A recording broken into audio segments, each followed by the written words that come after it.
Yeah, j'espère que ça va bien. Donc, comme promis, on va faire les choses détaillées. Donc là, je suis sur la paire Euro-USD, je suis en H4, je cherche des trades pour la semaine ou pour la journée. Ma première chose à faire, c'est de repérer ma structure, ma tendance. OK?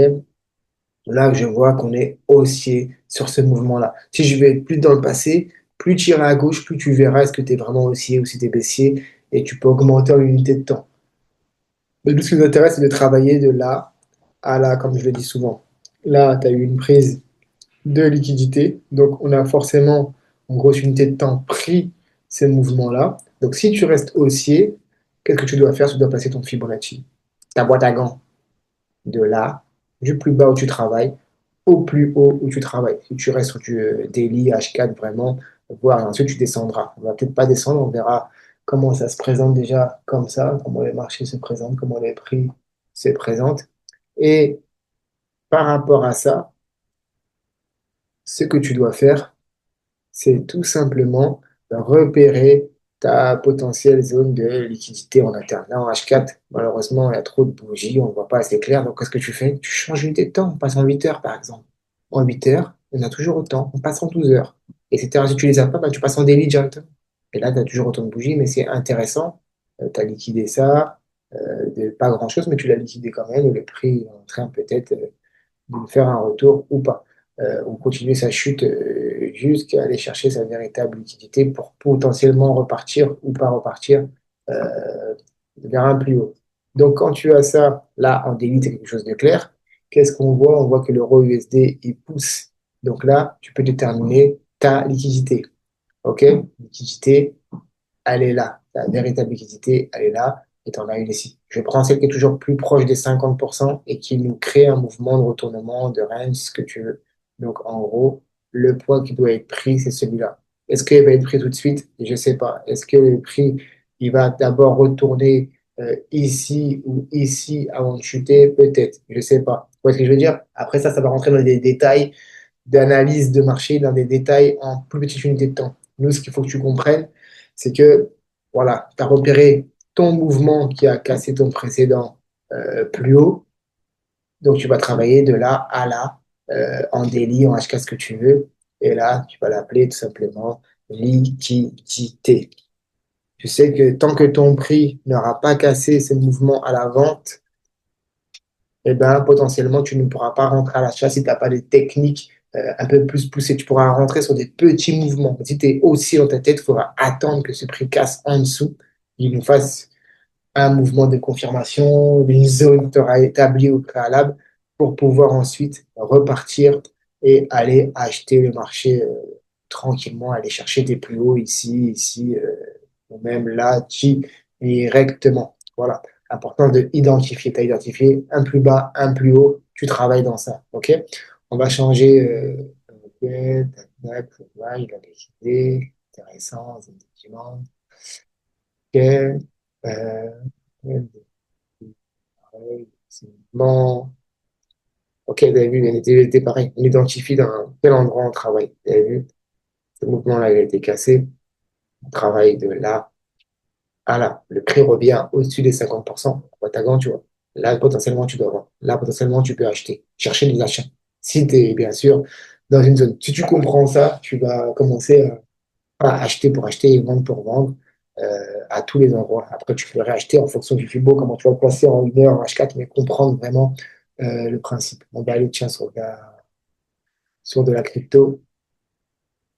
Alors, je sais que pas de la crypto et on va aller voir tous ces trucs-là.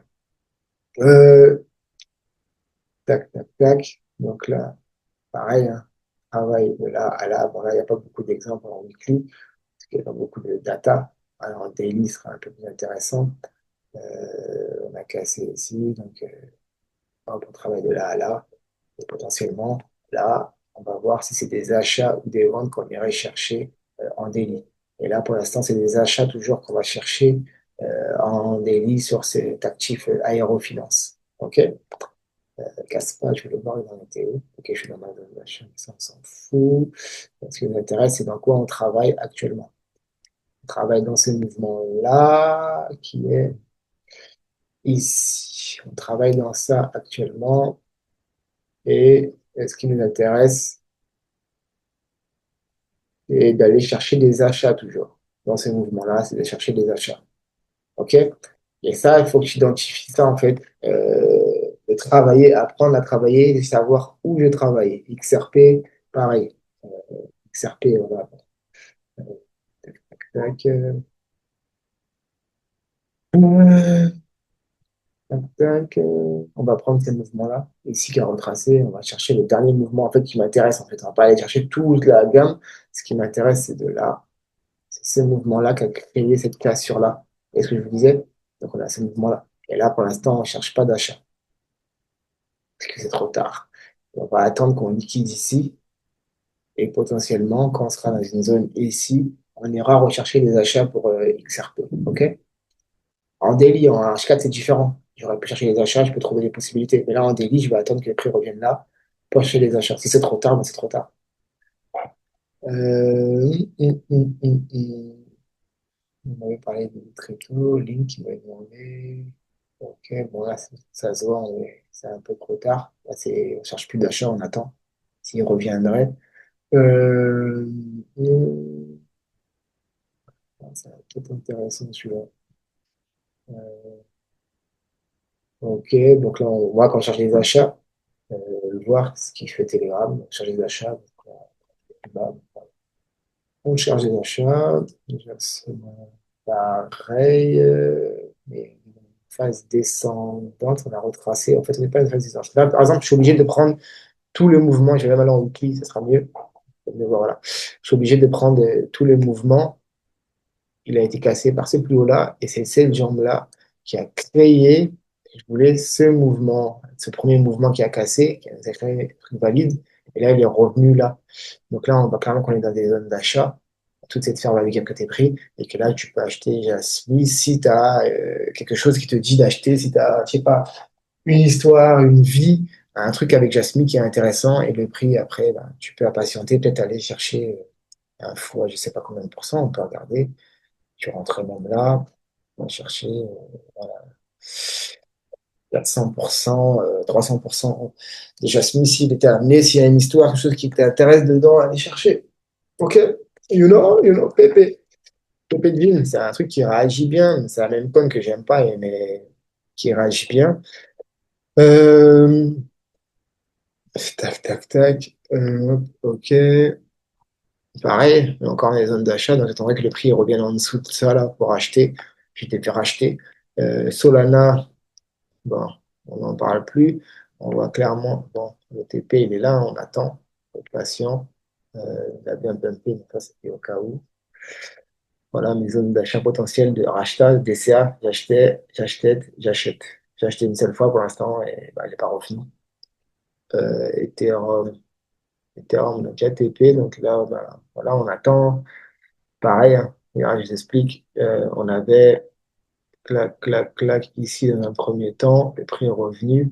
Par rapport à ça, je me suis basé seulement à ça. On avait liquidé ça. Clac, et le prix est revenu. Regardez, on était dans les 50%. Hop. Je suis en weekly, hein. C'est pareil, en unité de temps. Boîte à gants et Fibonacci, c'est pareil. Clac, le prix est revenu en dessous des 50. On a pris une liquidité. Là, c'est la liquidité que je vous disais. Hop, elle était là la première. Mais moi, j'avais identifié celle-là, c'était la véritable liquidité. Et après, le prix est parti de la crypto. Donc, j'essaie d'identifier la véritable liquidité en monthly ou en weekly. Parce que je veux dire. Et c'est tout. Ce que j'ai, voilà, ce que j'ai, moi, que je regarde en crypto, c'est que ça peut faire. Donc voilà pour cette vidéo. J'espère qu'elle n'est pas très longue. Comme ça, tu pourras visibilité. Là, c'est vraiment liquidité et placer le Fibo pour repérer où je dois acheter et où je dois vendre, si je peux racheter, si j'attends, etc. Ok? J'espère que ça t'a plu, que ça vous a plu. N'hésitez pas à vous abonner, à cliquer et je vous dis à bientôt pour une prochaine vidéo. Merci d'avoir regardé cette vidéo, n'hésite pas à cliquer sur la vidéo qui s'affiche, mais juste avant pense à mettre un petit like si tu as aimé le contenu de cette vidéo et à t'abonner si tu n'es pas encore abonné à ce contenu vidéo. J'espère te retrouver très vite sur ma prochaine vidéo.